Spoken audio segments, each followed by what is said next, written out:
नमस्कार, P news में आपका स्वागत है। आप देख रहे हैं पी न्यूज़। मैं हूं कृष्ण कुमार संजय। औरा में आयोजित 9 दिवसीय यज्ञ समापन होने पर यज्ञ कमेटी के अध्यक्ष कुंदन सिंह ने दिया बधाई। बिहार के समस्तीपुर जिले के हसनपुर प्रखंड के अंतर्गत औरा पंचायत स्थित औरा गांव में आयोजित 9 दिवसीय श्री श्री 1008 श्री विष्णु महायज्ञ को शांति रूप में समापन होने पर यज्ञ कमेटी के अध्यक्ष कुंदन कुमार सिंह ने प्रसन्नता व्यक्त करते हुए पूरे यज्ञ कमेटी के सदस्य, औरावासी, ग्रामीण मीडिया कर्मी एवं इस कार्य में सहयोग करने वाले लोगों का आभार व्यक्त करते हुए धन्यवाद दिया। वहीं दान देकर सहयोग करने वाले श्रद्धालु लोगों को सम्मानित किया गया। साथ ही श्रीमद् भागवत कथा वाचिका जय किशोरी जी का आभार व्यक्त किया कि दीदी ने इतनी अच्छी अपनी विचार कथा प्रवचन से लोगों का दिल जीत ली, जिससे पूरे क्षेत्र श्री कृष्ण के भक्ति रस में डूब गया। राधे राधे मंत्रोच्चारण करने से लोगों का कष्ट दूर करते हैं।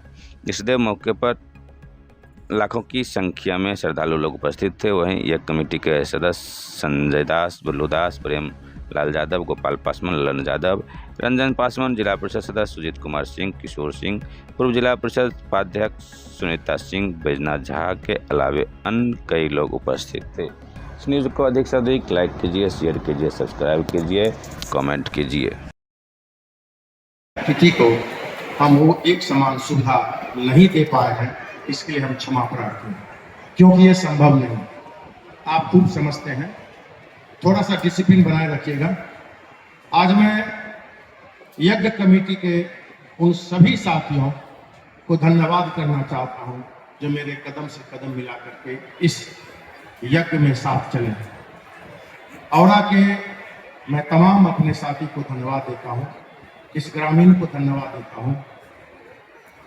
सर्वप्रथम हमसे जुड़ने के लिए ललन यादव जी सरपंच, उसके बाद महेश यादव जी, देवेंद्र यादव जी, गोपाल पासवान, राम सेवक जी, रंजन पासवान,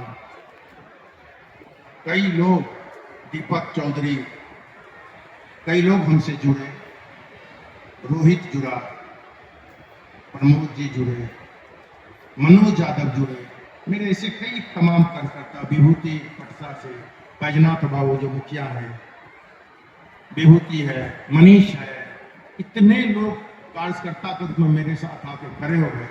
अल्प समय में 12 दिन की ये तैयारी है और हमारी मेहनत मात्र 10 दिन की। 13 तारीख से हमने ये शुरुआत किया और जो भी स्वरूप है वो आपके सामने है।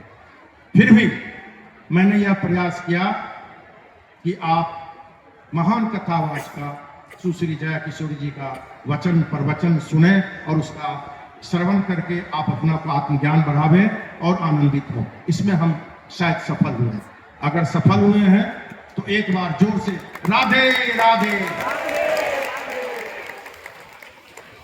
बेटी की शादी करते हैं, उसमें भी त्रुटियां होती है, हमसे भी त्रुटियां हुई होंगी, तो मैं क्षमा प्रार्थी हूं। मैं तमाम लोगों को धन्यवाद देते हुए भोला बाबू को याद करूंगा, जो इस गांव के अच्छे जमीन वाले हैं, जिन्होंने बहुत सारी जमीन जिसमें फसल लगी हुई थी उन्होंने मुझे दिया। मैं उनको तहे दिल से बार बार साधुवाद और धन्यवाद देता हूँ भोला बाबू के लिए। साथ हमारे बीच में कहीं भोला बाबू बैठे हैं, मैं उनको यहीं से प्रणाम करता हूँ, वो बैठे हैं। भगवान को देखते हुए, झूला देखते हुए, मीना बाजार देखते हुए, जब मैं के भी है, मजबूत लोग के भी, उन सभी को भी मैं हृदय से धन्यवाद देता हूँ। और गरीब कमजोर को मैंने जो मुआवजा बचा है वो भी मैं दूंगा आपको। इसलिए आप हम पर भरोसा बनाए रखिएगा, जैसे तमाम लोगों ने भरोसा किया। और आपके महेश भाई और गोपाल पासवान और ललन जी, ये जिसको तय किए हैं वो हमें कहेंगे, उसके बाद मैं करूंगा और मैं उनको धन्यवाद कहूँ। महेश जी सीनियर का रोल निभाएंगे, मुझे इसमें खुशी होगी। पत्रकार बंधुओं से भी मैं बहुत खुश हूँ, इन्होंने बहुत धैर्यपूर्वक यहाँ बैठ करके अवलोकन किया और सोशल मीडिया और अखबार में इन्होंने लिखा, इसको अच्छे ढंग से प्रचारित किया, इसलिए इनको बहुत बहुत दिल से धन्यवाद देता हूँ। आगे भी भविष्य में अगर ऐसा कार्यक्रम दीदी का आशीर्वाद रहा तो फिर कभी होगा, तो आप लोग शांति बनाए रखिएगा, मन को मजबूत रखिएगा। बाजार के मारवाड़ी बंधु और बनिया बंधु मैं भूल नहीं पाता, 11 सौ चंदा देने में बहुत कठिनाई होती है। उन्होंने 1,51,000, 2,51,000 दिया। मैं उनका कैसे बार बार शुक्र अदा न करूं और इस मन से कैसे सम्मान न करूं। 2 दिन मैंने उनका ही सम्मान किया। क्योंकि उनकी सूची बड़ी लंबी थी, बहुत लोग छूट गए। जो छूट गए उन्हें मैं इस मन से धन्यवाद और साधुवाद देता हूं कि मैं आपका ऋणी हूं और आपके लिए सदैव खड़ा रहूंगा। जब मुझे खोजेंगे, जिस चीज के लिए मैं हूं, मैं आपके लिए सदैव खड़ा रहूंगा। आप निश्चिंत और आवासी आपने जो मेरी मदद की है, मैं आपके लिए भी खड़ी हूं, बगल में खड़ा हूं। जब आपको इच्छा हो आप हमको बुला सकते हैं, मैं आपके लिए खड़ा हूं। इसके अलावे हमारे कमेटी के लगभग 250 मेंबर मैंने आपातकालीन मेंबर बनाया था। क्यों बनाया था आप जानते हैं, क्योंकि इसमें बहुत बड़ा एक्सपेंस कम समय में हुआ। वो 250 साथी हमारे कोर कमेटी के वो मेंबर है, फाइनेंशियल मेंबर, जिन्होंने टेलीफोन पर और सामने प्रत्यक्ष रूप में आकर के वचन दिया कि मैं इसके तैयार हूं, चाहे जितनी खर्चा हो। मैं उनको यहीं से धन्यवाद देता हूं और उनके बड़े हृदय के लिए भी धन्यवाद देता हूं, उन्हें धन्यवाद देता हूं, साधुवाद। अब आते हैं शादी पर। बिहार में बहुत सा अंतरराष्ट्रीय लेवल के लोग बिहार में भी आए हैं। दीदी 2 बात है, संभवतः एक अररिया, एक बेगूसराय, तीसरा काठमांडू, अन्य भी बहुत बड़े बड़े लोग आए। कहीं भी गरीब बेटी, दलित, शोषित समाज से, पिछड़े समाज से लोग के बेटी ने किसी ने शादी नहीं करा। ये हम आरावासी और हम लोग बैठ के तय किया कि कुछ नया किया जाए, ऐसे गरीब की बेटी की शादी किया जाए जो मजबूर है, और हमने चुनना शुरू किया। हम उसमें बहुत हद तक सफल हुए, लेकिन दुख की बात यह है कि लाख समझाने के बाद भी बहुत कम उम्र की लड़कियां थी जिसे मैं शादी नहीं कर सकता था, करवा सकता था, क्योंकि मुझे सरकार के कानून का पता है, बाल विवाह के वो विरोधी है। 2-3 महीना 2-4 दिन का अंतर हो तो सरपंच साहब अपना लेटर पैड पर लिख कर दे देंगे, तो कोई बड़ी बात नहीं। तो मैंने वो प्रयास किया। उसके बाद बहुत सारे लोग के पास लड़की है तो लड़का नहीं, लड़का है तो लड़की नहीं। मैं 1,05,000 रुपए कम से कम का दहेज दे रहा हूं, 16 आइटम है। लगभग इन लोगों ने, अशोक निषाद जी जो हैं भाजपा के उपाध्यक्ष हैं जिला के, अशोक निषाद जी, इन्होंने छाप कुछ कर लिया है। कल सुबह में इसका फाइनल लिस्ट बन जाएगा और 2 तारीख को जो श्रद्धालु हैं, जो भी माँ बेटी, जो भी माता अपनी जिनकी बेटी की शादी करानी इस बीच में कहीं बैठी है और या पिता बैठे हैं, तो सुन लीजिए, किवा लग्न है, यानी दिन का लग्न है, 1 बजे से लेकर 5 बजे शाम तक का दिन का लग्न है। मैंने उस दिन भी कहा था, पुनः दोहराता हूं कि बहुत 100 साल पहले, करीब 500-600 साल पहले यह पद्धति थी कि दिन में ही लड़कियों की शादी होती थी। जब मुगलों का शासन आया तो हमारे बहू बेटी को उठा के लेके चले जाते थे। इस डर से हमारे समाज के लोगों ने एक चौड़ा करके शादी करने का तरीका अपनाया, बिना किसी को 4-5 आदमी मिलकर घर के कोने में शादी कर लिया और लड़की को ब्याह कर दिया। डर से यह होने वाली शादी बाद में चलकर यह परिपाटी में बदल गई और यह रात में शादी होने लगी, जबकि पहले कहीं भी रात में शादी नहीं हुआ। निशाचरों का है, निषेध है, मनुष्यों के लिए, हम हिंदुओं के लिए नहीं है। मैंने दिन का लग्न ढूंढा और वो 2 तारीख पड़ा, और मैंने एक प्रयास किया है कि आप हिंदुओं को, सनातन को जागृति के लिए यह समझ में आवे कि हमारी शादी बेहतर दिन में होती है। अगर कोई अपनाते हैं तो दिन में करते हैं, दिन में करना बुराई नहीं होता। हम लोगों ने एक परिपाटी बना ली रात में करने का, इसलिए रात में करते हैं, जबकि रात में शादी निषेध है। अगर किसी ने अपना लिया तो दिन में करिएगा। जिन माता पिता ने इस यज्ञ के प्रांगण में अपनी बेटी का शादी करने का संकल्प लिया और हमें आकर के सूचित किया, मैं उनको भी धन्यवाद देता हूं कि मैं तरीके से दिन में आचार्य, इस यज्ञ के आचार्य श्रीमान रवि पांडे जी को मैं धन्यवाद देता हूं। जरा कहीं हैं तो आ जाएं, जो सुश्री जया किशोरी जी को प्रणाम भी करना चाहते हैं, और हमारे यज्ञ के मेन आचार्य हैं, इनसे भी मैं राय लूंगा कि मैं यज्ञ मंडप के पास कराऊं शादी, ये बगल में रासलीला वाला में शादी कराऊं। और जो माता पिता अपने परिजन के साथ आना चाहेंगे वो उस जगह पर जहां मेरा शादी का बनेगा वहां पर उनके बैठने की व्यवस्था होगी, और जो दहेज में सामान दूंगा वो भी वहीं रहेगा, जो कल शाम में आ जाएगा। कुछ लोग अब आ रहे हैं तो मेरी मजबूरी है कि मैं अब उनको एक्सेप्ट नहीं कर सकता, और एक्सेप्ट कर सकता हूं तो किस हालत में, अगर वो दहेज की व्यवस्था ना ले तो मैं अभी भी तैयार हूं, क्योंकि मुझे ऊपर लिखना पड़ता है, बताना पड़ता है कितनी बेटियों की शादी करनी है, और फिर दुकान वाले को ऑर्डर करना पड़ता है, वो बनाता है। उसमें देरी होती है।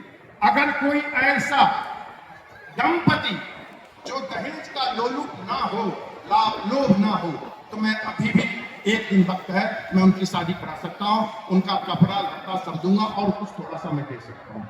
इसमें मुझे कोई आपत्ति नहीं, आप कुछ सोचना।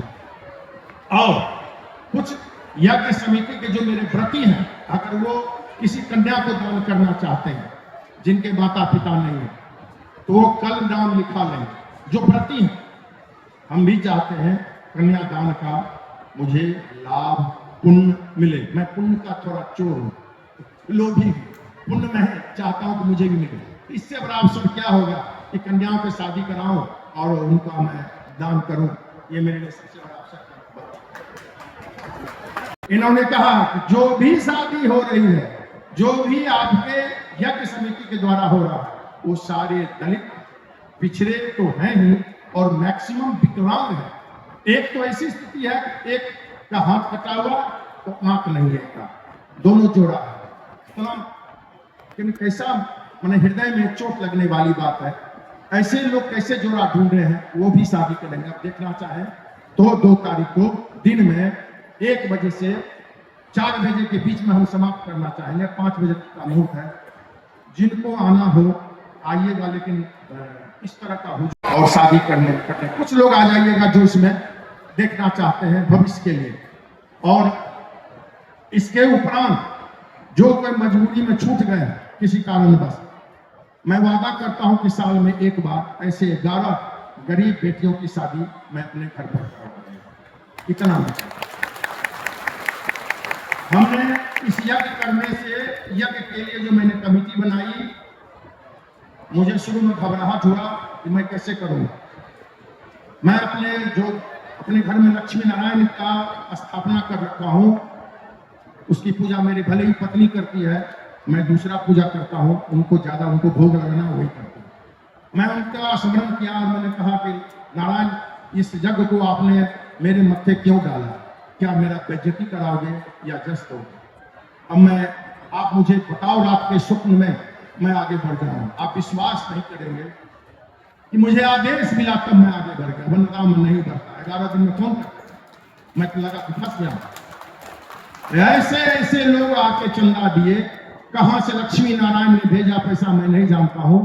और आज 70% यज्ञ का होने वाले खर्चा हमको मिल चुका है।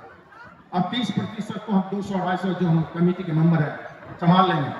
दीदी ने जो आपके अंतरराष्ट्रीय कथावाचक आपके सामने में देवी स्वरूप खड़ी है, इन्होंने अपने तय जो रकम था उसमें से मुझे छोड़ने का काम किया है। ये मैं नहीं बताऊंगा कितना, लेकिन दीदी का उदारवादी देखिए। दीदी को आप लोग प्रणाम करके इसका कम से कम उत्तर दे दीजिए जिन्होंने किया है। एक बार राधे राधे। ये दीदी का बहुत विशाल हृदय है। आप दीदी के बारे में आपको एक बात बताएं, ये दिन में कुछ नहीं खाती, दिन में कुछ नहीं खाती। जाएंगी फिर अपने से बनाएंगी, जो ही खाना है 1 रोटी या दूध, वो सिर्फ रात में खाती है और ऐसे ही रहती है। इसलिए आप चेहरे में दीप्त समान, देवी के समान जो नूर देख रहे हैं, चमक देख रहे हैं, वो उनकी अपनी साधना और भोजन की कारण है। इनकी साधना विशाल है। घंटों पर मैं कल गया था इनसे मिलने, वहां से लाने के लिए, तो दीदी घंटों पूजा कर रही थी। दीदी ठीक है, अंतरराष्ट्रीय कथावाचक है, लेकिन पहले तो मनुष्य है, माता और बेटी के स्वरूप है। इतनी गंभीर पूजा करती है, मैं आपका हृदय बहुत खुश हो जाएगा। और इनका एक मंत्र है कि राधे राधे बोलो कष्ट दूर हो जाएगा, राधे राधे बोलो कष्ट दूर हो जाएगा। आप दीदी को स्मरण करके इनके जाने के बाद आप राधे राधे अपने घर में करना, राधे की मूर्ति रखना। नारायण यानी कृष्ण भी कहा है कि जो राधे राधे करता है वो मुझे याद करता है। तो आप राधे राधे करके देखना, आपके घर की समस्या समाप्त होगी। ऐसा मेरा सोच है, आप ऐसे करके देखना।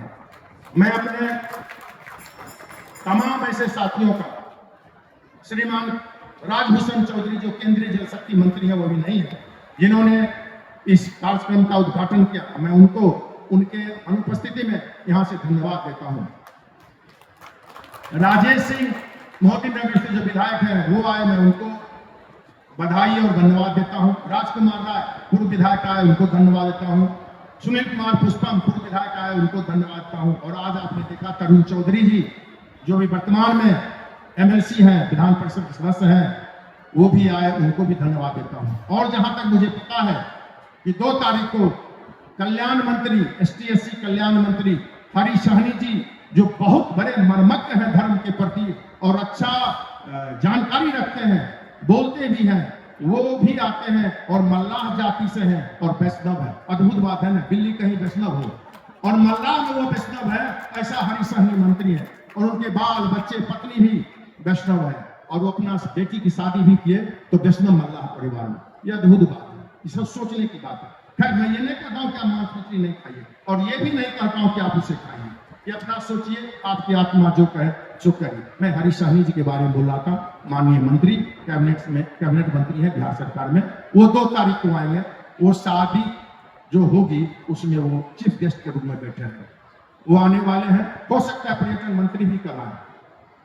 तो आगे भी मेरा है, मैं ऐसे हजारों लाखों लोग से मिल करके मैं धर्म के प्रति काम करना चाहता हूं।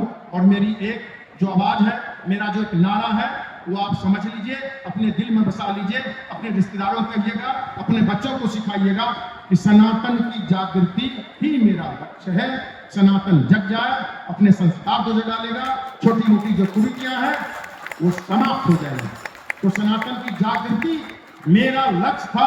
और उसी बैनर के पहले मैंने जो यह आयोजन किया था उसमें दीदी आकर के 4 चांद लगा गई। इसके लिए बार बार इनको धन्यवाद, साधुवाद, मेरा प्रणाम।